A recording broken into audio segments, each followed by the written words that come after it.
বন্যা কবলিত এলাকার মানুষ আদিনাবাদ ও কুনাগাঁও বাঙ্গারাট আমরা এই তিনগুলা গ্রাম খুব ঝুঁকিপূর্ণ এলাকা। তারা বর্ষাকালীন সময় আইলে আইয়া অনেক বল্লি গাড়বো, অনেক বাঁশের কুটি গাড়বো, অনেক গাছের কুটি গাড়বো, অনেক বস্তা প্লাস্টিকের বস্তা একটা লইয়া আইব সিমেন্টের, আইয়া বস্তা ভরবো, ভরিয়া তারা আনি অন্য ছাড়বো।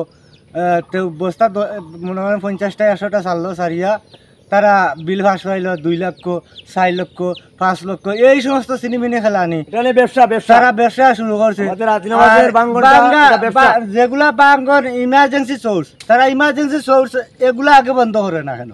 পানি উন্নয়ন বোর্ডও আমরা সাধারণ পাবলিক নিয়ে তারা যে এই সমস্ত সিনেমিনে খেলায় ওটাই আমরা বেশি অংশে গিন্না লাগে, যে লাজুক লাগে যে তারা আইয়া আমরা নিয়ে ব্যবসা খেলা। 50 বছর যাবৎ আমাদের রাজনগর এমপি আসিল না, ওখানে আমরা রাজনগর এমপি বানাইছি। আমরা এমপি সাহেবের বিশেষভাবে অনুরোধ, আন্তরিকভাবে আনন্দিত ওখানে যে আমাদের আদিনাবাদ এলাকার যে সিনগুলা আর কুনাগাঁওয়ের যে সিনগুলা ইমার্জেন্সি ভাবে আমার গোটা কিভাবে তানে ইমার্জেন্সি ভাবে আমরা দাওয়াত করলাম। আমরা ওই চৌষটা তাই দেখতা আর আমরা কিভাবে নির্যাতিত আছি আজ 8টা 10টা বছর ধরে বর্তমান অবস্থা কিভাবে বাঁচতাম। আপনি যদি আমার এমপি সাহেব আইন এখানে আমরা যেভাবে পারি আমরা আমন্ত্রিত কর্মতানে দাওয়াত করলাম।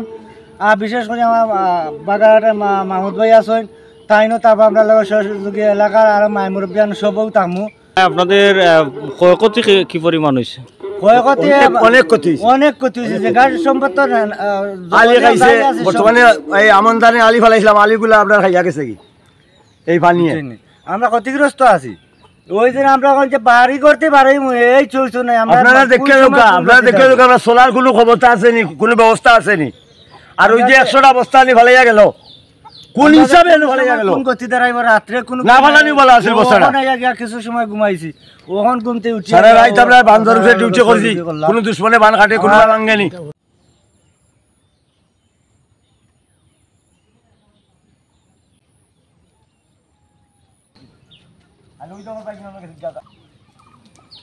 এবার আমরা সোলা বিরা কেমনে করি কোন চাই?